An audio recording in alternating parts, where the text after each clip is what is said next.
Olá, boa noite. Mais uma vez estamos no nosso estudo sobre os 10 mandamentos.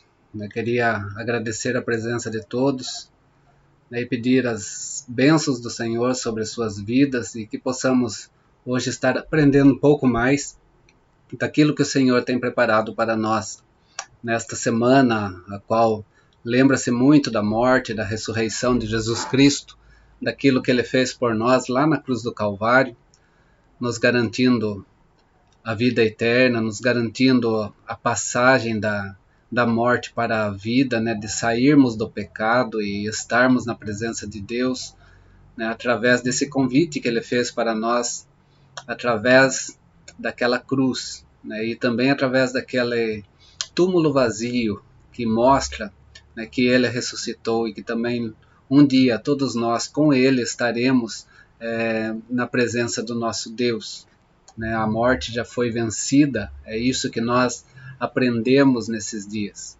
Só tirando aí uma dúvida que às vezes fica em nossa mente, um esclarecimento sobre é, essa data, né? A Páscoa bíblica, né? Quando nós olhamos para o texto de Êxodo, quando Deus pede que eles estejam festejando ou eles estejam, na verdade, não festejando, mas fazendo aquela refeição de preparação para a libertação.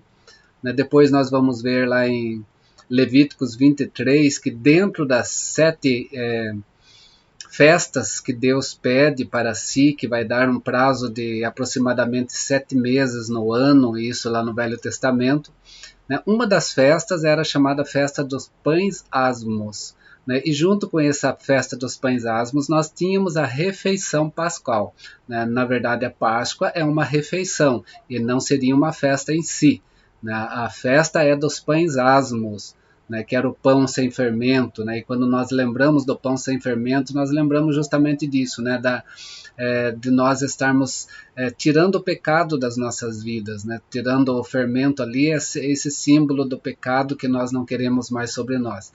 Né, e diante disso também tem a festa da Páscoa, no sentido da refeição também, né, naquela refeição onde Jesus instituiu a sua ceia. Então, nós temos a ceia do Senhor também como essa refeição, esse memorial, né, que nós fazemos, né, lembrando de tudo que ele fez por nós e também daquilo que está prometido através dessa lembrança lá na mesa do Senhor, que um dia ele voltará buscar a sua igreja para todos estarmos juntos. Então, Páscoa é uma refeição, festa é os pães asmos. Né? Por que dizer isso? Porque no quarto mandamento a gente vai precisar entender muito sobre isso. Né? A gente vai ver isso de forma bem detalhada, né, com relação ao Shabat ou ao sábado e sábados, porque festa também era sábado, né, não apenas o sétimo dia, né, conforme alguns têm essa compreensão. Mas naquela questão de entendermos esse momento que nós vivemos, eu tenho uma tristeza em olhar na comemoração dessa data hoje, de forma cristã, né, que fere muito o primeiro, o segundo e o terceiro mandamento. Né? O primeiro mandamento, que nós já estudamos, que é a adoração exclusiva a Deus, né? Ou seja, todo o nosso ser, toda a nossa forma de culto que devemos render é somente a Deus e não cultos antropocêntricos voltados ao homem, né, aos gostos humanos, mas sim à vontade de Deus. Né? Não ter outras imagens diante de mim, diz o Senhor. Né? A gente vê na Páscoa muito sendo lembrado, mas essa Páscoa sendo lembrado com a figura de um Cristo na cruz, né? É uma imagem que estamos atribuindo a Deus que não deveria ser entre nós. Para o cristão, a cruz está vazia. Né? Jesus Cristo já venceu. Né? Para o cristão, o túmulo está vazio, Jesus Cristo já venceu. E quem somos nós de colocarmos qualquer forma humana para Cristo glorificado entre nós nesse momento? É ferir o segundo mandamento. E o terceiro mandamento que nós vamos aprender hoje, né, que precisamos também compreender. né? E o terceiro mandamento ele vai falar o quê? Não tomarás o nome do Senhor teu Deus em vão, porque o Senhor não terá por inocente o que tomar o seu nome em vão. Tomar o nome de Deus em vão tem vários aspectos, né? Trazendo para a Páscoa agora, é também nós usarmos, né, desse momento que Deus assim preparou para nós banalizarmos também a forma de culto a Deus. Não podemos. Isso também é tomar o nome de Deus em vão. Não é em nome de Deus que eu posso fazer os gostos meus. Os gostos meus não atribuem adoração a Deus. O que atribui adoração a Deus é o que Ele pede para que eu venha fazer na sua presença. Mas vamos lá. Hoje nós vamos falar sobre isso. Eu só tomei esse momento agora e eu não poderia deixar passar porque Deus cobraria da minha vida. Eu gosto de ensinar aquilo que diz as Escrituras Sagradas, independente de aceitação humana, porque Deus vai requerer das minhas mãos se eu não o fizer. Então eu preciso fazê-lo, e depois de fazê-lo, eu posso ficar tranquilo porque o sangue de ninguém vai estar em minhas mãos. Vamos lá. Texto, Êxodo capítulo 20, verso 7. Não tomarás o nome do Senhor teu Deus em vão, porque o Senhor não terá por inocente o que tomar o seu nome em vão. Hoje eu não vou ler os textos, eu vou deixar os textos aqui para vocês poderem estar lendo, né, para nós termos um pouquinho mais de rapidez nesse estudo. Mas vocês podem olhar esse vídeo várias vezes, quanto assim quiserem, e buscar os textos, parar o vídeo, olhar o texto, e depois voltar a continuar, como estudo mesmo, porque esse é um estudo para nós nos aprofundarmos e aprendermos. O nome no Antigo Testamento. Quando falamos em nome, nós estamos falando em pessoa. O nome no Antigo Testamento, longe de ser uma simples etiqueta, ela revelava e revela a essência da pessoa. É por isso que nós vemos no Velho Testamento muitas questões relativas a nome. Nomes até mesmo sendo trocados por Deus, para revelar o quê? A essência da pessoa, para revelar a missão da pessoa, para revelar um aspecto na vida dessa pessoa.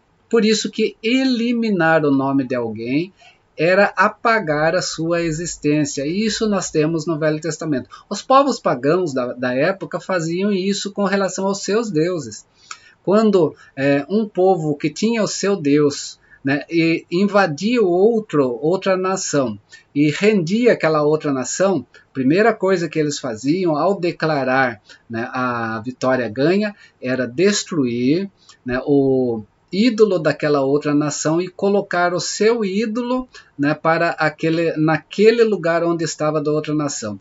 Isso tinha um aspecto naquela época de apagar a existência, esquecer o nome naquele momento. Esses textos que está em 1 Samuel 24, 22, 2 Reis 14, 27, Isaías 14, 22 e Salmo 83, verso 5, vêm mostrar como exemplo sobre essa questão de eliminar o nome de alguém, que seria então o apagar a sua existência. Trazendo para o nome de Deus.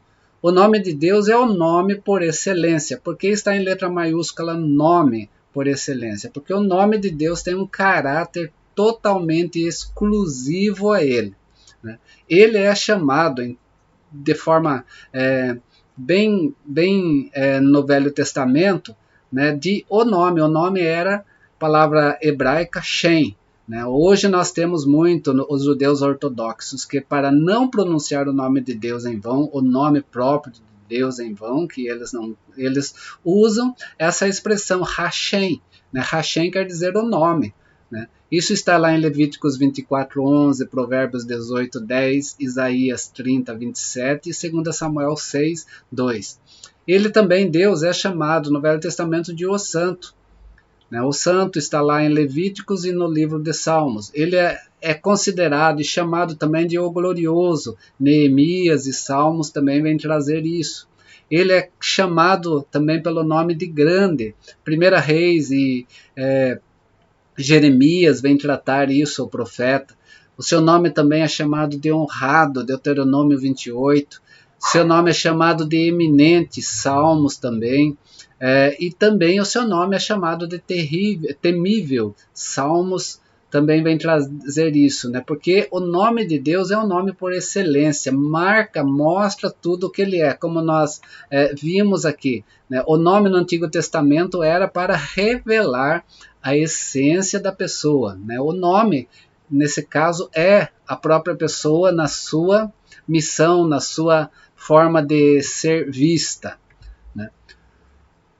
O nome também é a pessoa revelada. Ele se revela através do nome. Ao você herdar o seu nome, você revela a pessoa. Antigamente, quando os pais, no passado, no Velho Testamento, davam nome aos seus filhos, atribuíam aos seus filhos também uma missão, uma forma de vida que teria, né? Esse nome mostrava o quê? Revelava aquilo que os pais colocavam de esperança na vida dos seus filhos. Por quê? O nome é o que se conhece da pessoa. A pessoa é conhecida, então, pelo seu nome. O livro de Salmos associa o nome de Deus através dos seus atos, daquilo que ele se mostra, daquilo que ele se faz revelar. Por isso que o nome de Deus no livro de Salmos é cantado, é poetizado como justiça, como fidelidade, como salvação, como santidade, como bondade, como misericórdia, como amor e como glória. Tudo isso está atribuída a Deus, e essa atribuição é a revelação de Deus através dos nomes que é dado a ele nesse momento, quando ele é chamado de justiça, quando ele é chamado de fidelidade, de fiel, quando ele é chamado do Deus da salvação, do Deus santo, do Deus bondoso, do Deus misericordioso, do Deus amoroso, do Deus glorioso. Tudo isso é uma atribuição a Deus, que vai ser dado nos seus atos, naquilo que ele faz e naquilo que, através do que ele faz, ele se faz conhecer em nossas vidas. Mas o adjetivo mais usado, mais utilizado para o nome de Deus é santo. Deus é chamado de santo. Velho Testamento, Deus é santo. Novo Testamento, Deus é santo. E tanto é que é uma exigência de Deus para a nossa vida, quando tanto no Velho Testamento como no Novo, ele diz: sede santos, porque eu sou santo, diz o Senhor. Deus é santo. Se você for ver lá em Isaías, capítulo 6, quando Isaías é chamado profeta de Deus, vocacionado, separado por Deus, ele tem a visão, e nessa visão ele vê o trono de Deus e ele vê serafins, aqueles que tinham a função na adoração a Deus de louvor. Os serafins louvavam a Deus, dizendo: santo, santo, santo é o Senhor dos exércitos. 3 vezes Deus é chamado de santo. Porque isso se tornou uma das descrições mais importantes da sua natureza. A natureza divina de Deus é santo. O Deus Pai é santo. O Deus Filho é santo. O Deus Espírito Santo é santo. Esse é o nome que mais utilizamos, então, nas Escrituras Sagradas em relação a Deus. Mas o nome também é a pessoa ativamente presente. Mostra também a atividade dessa pessoa, diante da história, diante dos fatos nas nossas vidas. Por isso que o nome significa a presença ativa da pessoa, mostrando o quê? O seu caráter de forma plena. Quando se diz que Deus age por amor do seu nome, quer dizer o quê? Que ele agiu por causa da sua reputação. Ele agiu porque ele é a forma de ser. Uma das coisas que Moisés tinha que entender lá quando Deus o chama diante daquela sarça ardente no Monte Horebe, para que ele seja o libertador do seu povo, e ele chega para Deus e ele tem essa preocupação diante de si, porque ele viveu no Egito diante de muitos deuses, e cada deus tinha o seu nome no Egito. E ele faz essa pergunta a Deus: como eu vou dizer quem é você? Qual é o teu nome? E Deus simplesmente diz: eu sou o que sou. É simplesmente isso, porque Deus age por amor do seu nome e por causa da sua ação, nós vemos então quem ele é, a sua reputação é mostrada, ele é o que é. Por isso que também quando ministramos a bênção da parte de Deus, né, principalmente nós vemos em número 6 a bênção araônica, é colocar o nome de Deus sobre aquela pessoa. O Senhor te abençoe, o Senhor te guarde. Nós vamos ver aqui então a ministração da parte de Deus, colocando sobre a vida também daquela pessoa, o seu agir na vida daquela pessoa, mostrando o quê? A sua reputação. Quem é Deus? É esse Deus a quem nós servimos. Os nomes de Deus. Porque os nomes de Deus? Porque Deus é conhecido nas Escrituras Sagradas, né, por várias formas de chamamento. Né? Deus se revelou com um nome especial, aquilo que nós vimos lá em Êxodo. Né? Deus, quando Moisés pergunta quem eu devo dizer que tu és, qual é o teu nome, Deus falou eu sou, né? Ou eu sou o que sou. Né? Deus é simplesmente isso. Ele não quis então que entrasse em mais detalhe. Mas nós vemos o nome pessoal de Deus, né, de forma transliterada para a nossa vida, nessa expressão eu sou o que sou, ou Jeová. Eu gosto mais da expressão Jeová. Né? Mas tem também a expressão Yahvé, ou Javé, ou Jeová. O grande problema é que o J não existe no hebraico, e o nome de Deus, Velho Testamento, e em hebraico. O J vai existir para nós. Né?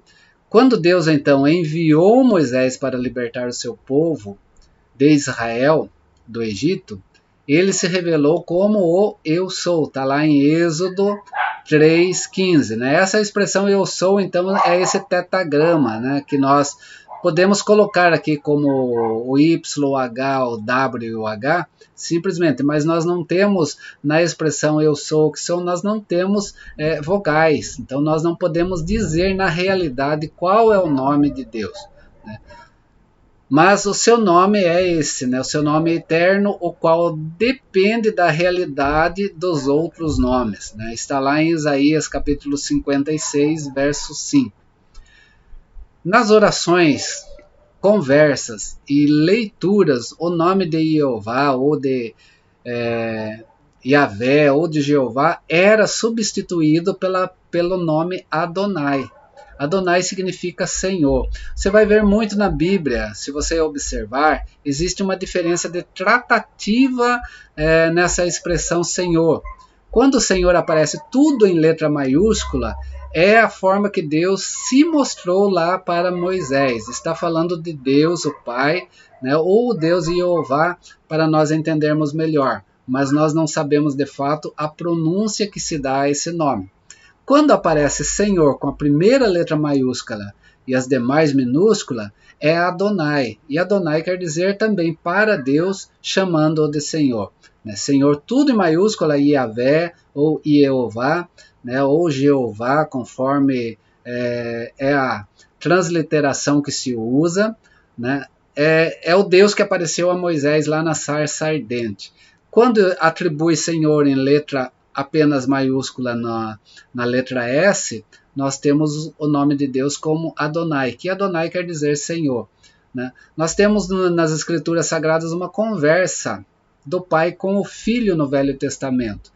Né? E nessa conversa nós vamos ver escrito lá, disse o Senhor ao meu Senhor. Né? O primeiro Senhor, tudo em maiúscula, e o segundo Senhor, né, só com a primeira letra maiúscula. Por quê? Ali o Pai estava falando com o Filho, né, o Deus Pai conversando com o Deus Filho naquele momento, né, onde o Deus Filho, Jesus Cristo, né, na sua pré-existência, estava naquele momento.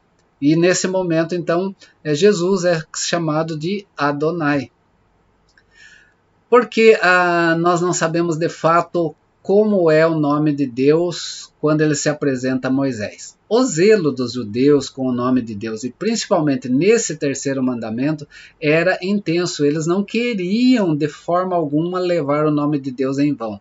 E quando então eles pronunciavam o nome de Deus. Ou eles traziam Adonai, ou eles ficavam em silêncio porque eles não queriam levar o nome de Deus em vão de qualquer forma. Tanto que quando eles estavam copiando, né, os manuscritos das Escrituras Sagradas do Velho Testamento, ou reproduzindo os pergaminhos, quando aparecia o nome de Deus, né, o nome de Deus Jeová, né, aquele que se apresentou a Moisés, o escriba ou o escritor que estava escrevendo, né, ia entender porque o doutor da lei que está ditando naquele momento, né, ele ficava em silêncio, ele parava de ditar. E ao parar de ditar, para não pronunciar o nome de Deus, o escriba ia entender naquele momento, opa, aqui é para eu escrever o nome de Deus. O que ele fazia? Ou ele limpava a caneta, purificava a pena ou a caneta que ele tinha daquela época, né, para escrever o nome de Deus, ou ele ia pegar uma outra pena para escrever o nome de Deus, essa pena separada que era só para escrever o nome de Deus. Alguns até naquele momento trocavam as suas vestes. Tanto era o zelo dos escribas diante do nome de Deus. Eles não queriam macular ou manchar o nome de Deus ou colocar o nome de Deus em vão na sua vida, que eles tinham essa reverência. Né? E ao escrever, eles estavam sentados, eles levantavam e reverentemente escreviam o tetagrama do nome de Deus. Né? O Jeová que nós temos, o Y, o H, né? O W, o V e o H. Né? Era a forma que eles tinham para não levar o nome de Deus em vão. A questão é, e Jeová? Nós ouvimos na nossa língua portuguesa muito a expressão Jeová. Temos até uma discussão sobre o nome de Deus, que ele deve ser somente chamado de Jeová.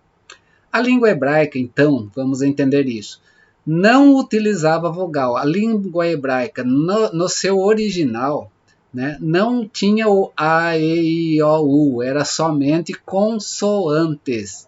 Né? Os escribas, os leitores, né, eles entendiam, né, dentro de uma escrita, né, o que significava todas aquelas consoantes.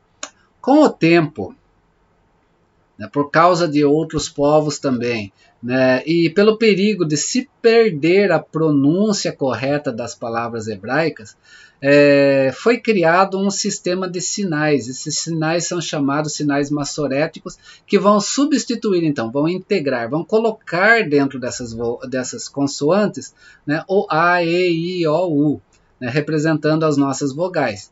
No caso, tinha só as consoantes do nome de Deus, mas perdeu-se na história as vogais, não sabia qual eram as vogais. O que fizeram então para tentar aproximar ao nome de Deus?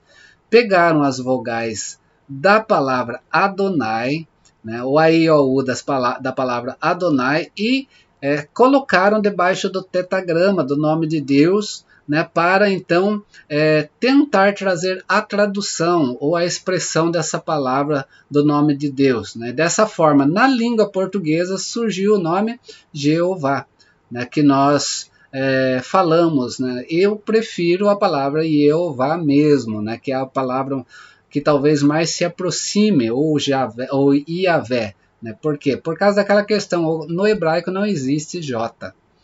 Eu sou professor da língua hebraica, não tem letra J. A letra J é a letra que podemos transliterar para nós mais precisamente como Y para nós, assim como o R é o H. Nós vemos isso também muito presente aonde?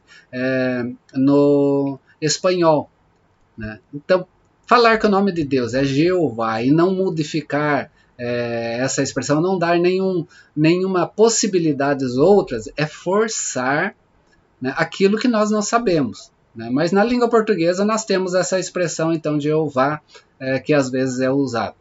Os estudiosos em geral eles concordam que o correto é utilizar das vogais do verbo ser, né? Porque Deus se falou, eu sou o que sou, né? Que forma o nome que Jeová ou o nome Iavé, né? Que seria mais próxima do que poderíamos entender de Deus falando com Moisés lá na sarça ardente. Mas vamos lá, entendendo o terceiro mandamento, em cima de tudo isso. Por que nós falamos tudo isso? Porque está falando do nome de Deus que não pode ser colocado em vão. Nas religiões daquela época, a magia era uma prática comum entre os povos pagãos, que envolvia sempre o que? O nome do seu Deus, o chamamento do nome do seu Deus. Por isso, esse mandamento proíbe o uso também do nome de Deus, na falsa adoração, nos encantamentos, nas adivinhações, ou para encobrir falsidades ou para dizer blasfêmias.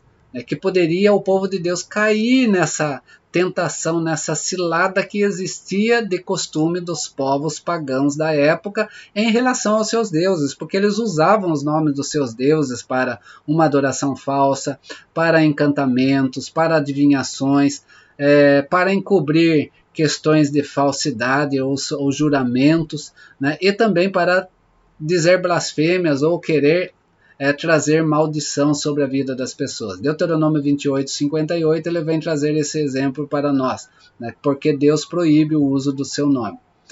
O povo também não deveria jurar falsamente pelo nome de Deus. Levíticos 19, verso 2. Né? Jurar em nome de Deus era tornar Deus testemunha. O juramento, então, lembra o que eu falei sobre o nome traz a ação, né? O juramento faz Deus agir. Então, o povo também não deveria jurar falsamente pelo nome de Deus, porque isso é trazer o nome de Deus em vão. Vivendo hoje o terceiro mandamento nas nossas vidas, qual a implicação disso para hoje, para trazer para nós?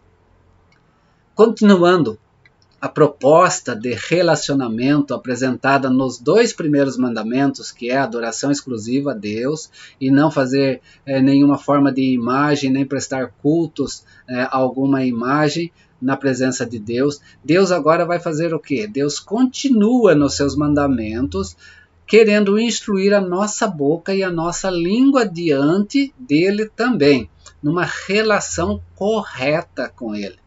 Pois a primeira coisa que brota no coração é o que são manifestações das suas palavras, né? Do coração é que sai, né, os intentos da vida, né? A boca não fala mais do que aquilo que está no seu coração também, né? Por isso que uma das questões no Novo Testamento é falar sobre o refrear a língua, que também Provérbios vem falar muito sobre isso. Muitas pessoas têm o hábito, e isso no nosso meio brasileiro principalmente, né, de repetir determinadas frases relacionadas com o nome de Deus, sem ao menos colocar a realidade do caráter, do ato e da presença de Deus.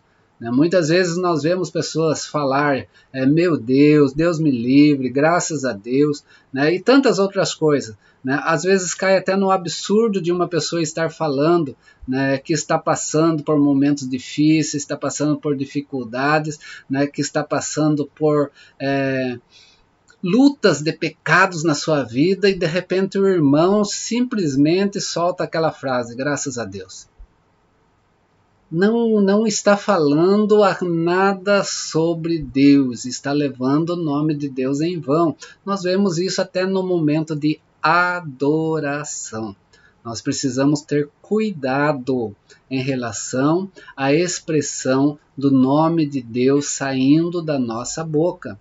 Esse pode ser um bom hábito, meu Deus, Deus me livre, graças a Deus, quando junto a essas palavras, de fato, o nosso coração, naquele momento, está, né, diante de Deus, está trazendo a realidade de Deus naquele momento, naquela situação, naquele fato.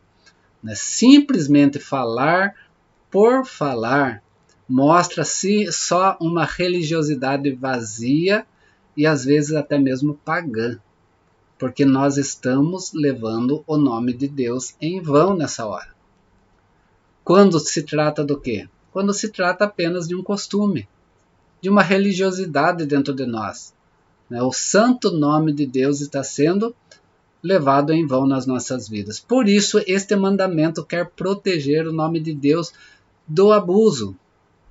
Não proibir o uso correto do nome de Deus. Aquelas expressões podem ser corretas, sim. Essas expressões podem ser corretas. Se nós estamos compreendendo, se dentro do nosso coração está sendo dito algo palpável e respeitoso sobre Deus, né, sobre o caráter de Deus, sobre a ação de Deus, sobre a presença de Deus, quando desse ato nós estamos levando o seu nome. Esse mandamento, então, protege o nome de Deus dos abusos quando é apenas mero costume, mas não proíbe o uso correto do nome de Deus. Usamos corretamente o nome de Deus quando nós o invocamos em nossas necessidades, sim. Usamos corretamente o nome de Deus quando o louvamos com os nossos cantos e hinos, sim. Quando nós agradecemos a Ele pelas bênçãos recebidas, sim. Quando procuramos viver de acordo com a sua palavra, sim. Aí usamos corretamente o nome de Deus. No louvor, quando o louvor é para Ele e não para o meu gosto. Porque quando é para o meu gosto, eu estou trazendo o nome de Deus em vão nesse momento também na minha vida. Porque o meu cantar, o meu louvor tem que ser tão somente para Deus, não para agradar a minha pessoa. Por isso, temos que olhar para o nome de Deus até mesmo em relação a isso. Um dos cânticos que mais foi cantado nesses últimos tempos, até mesmo, eu vi uma reportagem falando que até nos cabarés brasileiros estava sendo cantado, era aquele cântico de Zaqueu. Estava sendo cantado banalmente esse cântico. Está, de fato, agradando e adorando a Deus nesse momento, na vida? Ou está apenas sendo um cântico a mais como uma música secular, uma música qualquer?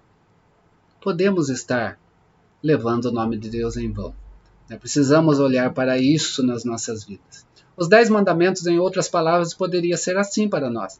Não dissociarás o nome da pessoa de Deus. É importante sempre lembrar isso no terceiro mandamento. O nome na pessoa de Deus. Não colocarás palavras na boca de Deus. Não te esconderás atrás do nome de Deus. Não usarás o nome de Deus para te justificares. Não te relacionarás com uma ideia a respeito de Deus, senão com o próprio Deus. Não semearás dúvidas a respeito do caráter e da identidade de Deus. Nós poderíamos trazer esse mandamento nessas palavras, não os 10 mandamentos, mas esse terceiro mandamento nessas palavras. Concluindo, meus queridos, foi através do nome que Israel teve acesso à presença e adoração a Deus, do nome de Deus, do Shem, do nome. Através da pessoa de Jesus, representada pelo seu nome, nós temos hoje acesso a Deus. Como que nós chegamos à presença de Deus? Através da pessoa de Jesus. Tudo que pedirdes ao meu Pai em meu nome, Ele o fará, eu o farei. Essa é a verdade de Deus na nossa vida. Hoje chegamos diante de Deus através de Jesus Cristo. Jesus Cristo também precisamos entender, quando falamos de Cristo na nossa vida, quando falamos de Jesus Cristo, nós temos que ter cuidado também com esse terceiro mandamento, porque é o nome de Deus, é o Deus Filho sobre nossas vidas. O terceiro mandamento, ele proíbe o uso do nome de Deus de forma trivial, o Deus Pai do Velho Testamento, o Deus Espírito Santo, o Deus Jesus Cristo. Forma trivial aqui é até mesmo que eu vejo sempre às vezes acontecer, e eu tenho uma tristeza tão grande, quando usa-se o nome de Deus em piadas. Quando usa-se o nome de Deus não apenas falado em piadas, mas quando dentro das mídias sociais é colocado. E vejo isso até pastores fazendo. Isso para mim é uma tristeza muito grande, porque o nome de Deus não é para ser usado de forma trivial, não é para ser colocado em situações aonde Deus não quer estar. E às vezes nós queremos colocar o nome de Deus. O terceiro mandamento proíbe o uso do nome de Deus na falsa adoração. A quem você adora? Você adora a Deus ou você adora ao homem? A adoração, quando ela se torna antropocêntrica, você está falando de Deus, mas você não está adorando verdadeiramente a Deus. Você está colocando o nome de Deus em vão por causa de vontades pessoais suas.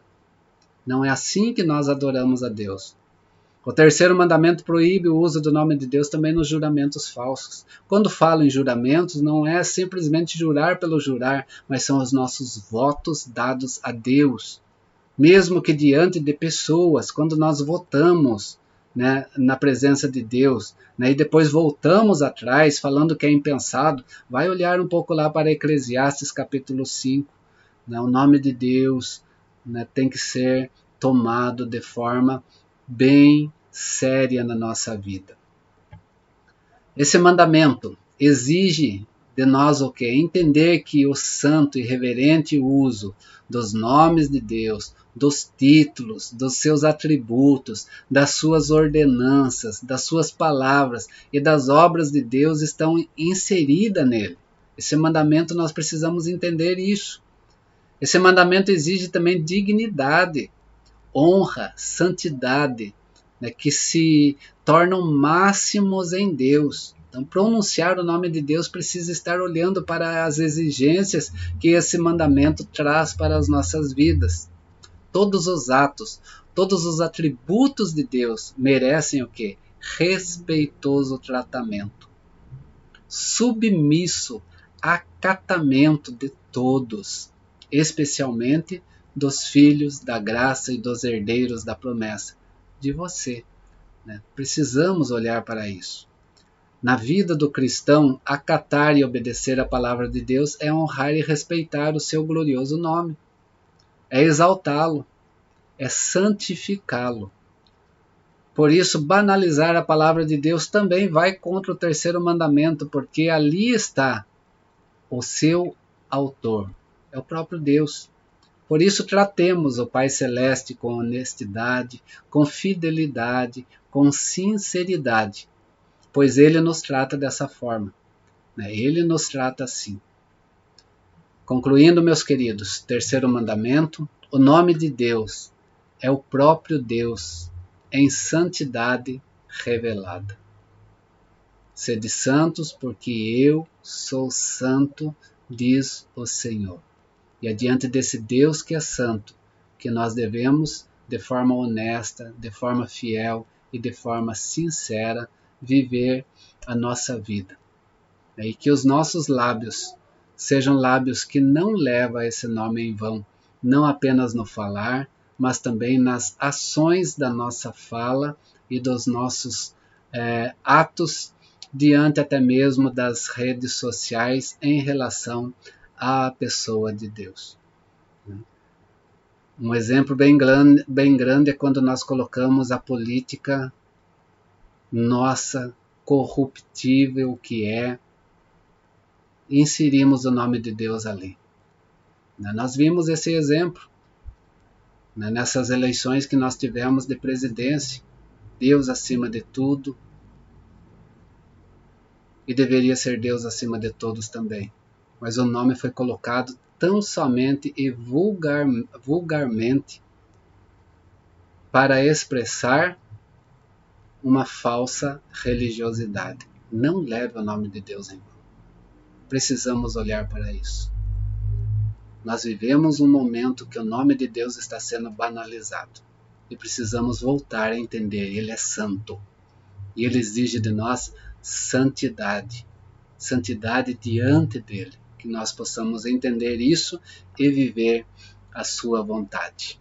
Semana que vem, quarto mandamento, que é a guarda do Shabat, ou o sábado. Muito mal entendido, muito mal vivido no meio cristão. Êxodo capítulo 20, verso 8 ao 11, fala uma expressão do Shabat. Deuteronômio capítulo 5, verso 12 a 15, fala outra expressão do Shabat. Mas eu vou, nesse quarto mandamento, demorar. Vocês podem ter certeza, nós vamos algumas semanas falando sobre isso, porque isso vai envolver a Páscoa, isso vai envolver a morte e ressurreição de Cristo, porque quando nós falamos em morte e ressurreição de Cristo, Jesus mesmo foi bem claro em dizer que ele só dava um sinal de que ele era o enviado de Deus, que ele era o Messias, que ele era o Deus na vida do seu povo. Vocês lembram que ele fala isso aos doutores da lei na sua época, quando eles vêm pedir sinal a Jesus? Jesus fala, só um sinal eu darei a vocês. Assim como Jonas ficou 3 dias e 3 noites no ventre do peixe, assim acontecerá com o Filho do Homem. Entre morte e ressurreição, Jesus estaria 3 dias e 3 noites. Seria o prazo para manifestar toda a sua glória, também vencendo a morte. Nós temos um problema, porque nós dizemos que Jesus morreu na sexta, foi sepultado e no domingo ele ressuscitou.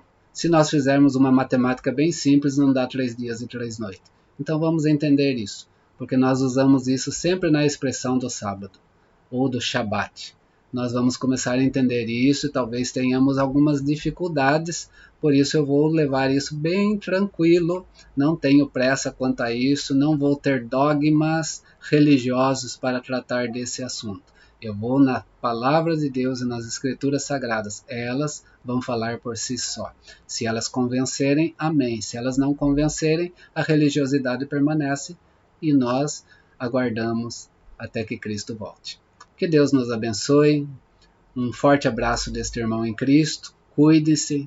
Mais uma vez eu te peço, porque os dias estão difíceis, com relação a essa pandemia. Nós somos o epicentro do mundo hoje. Todas as nações nos vê com preocupação. E a preocupação das nações não é em relação ao vírus, é as nossas atitudes, porque o vírus só reproduz, o vírus só acontece pelas atitudes que nós tomamos. Então vamos pensar bem nisso como verdadeiros cristãos, preservando a vida, lutando em favor da vida, e quando falamos em favor da vida, não só a nossa, mas a do outro também, para que nós possamos passar esse momento e possamos vencê-lo na graça e na força do Senhor. Tenham uma excelente semana, e que Deus esteja abençoando a vida do seu lar, a vida do seu trabalho, a vida de marido e esposa, a vida de pais e filhos, a vida entre irmãos. Que possamos ter uma semana na presença do Senhor. Alguma dúvida nesse terceiro mandamento, por favor, entre em contato para que nós possamos estar tirando. Continuo dizendo, até hoje não teve dúvida, porque então eu estou entendendo que está sendo compreendido. E dou graças a Deus por isso. Se não está sendo compreendido, vamos trazer isso para nós prosseguirmos. Não quero dúvidas para que nós não tenhamos aí, diante das dúvidas, sermos tentados a ir contra aquilo que está na palavra de Deus. Então vamos estar vigilantes e sóbrios em relação àquilo que a palavra de Deus nos ensina. Se você quiser, passa esses vídeos também para outras pessoas que precisam aprender, que você sabe que querem aprender, que têm desejo de aprender. Quem quiser estar no grupo do WhatsApp também me procure para nós estarmos conversando em relação a isso, que nós temos um grupo de estudos onde está esses mandamentos. Se perdeu algum, procura aí na minha página do YouTube também, aos anteriores a esse vai estar presente, e que possamos prosseguir avante com a graça de Deus. Forte abraço, até o próximo estudo, quarto mandamento.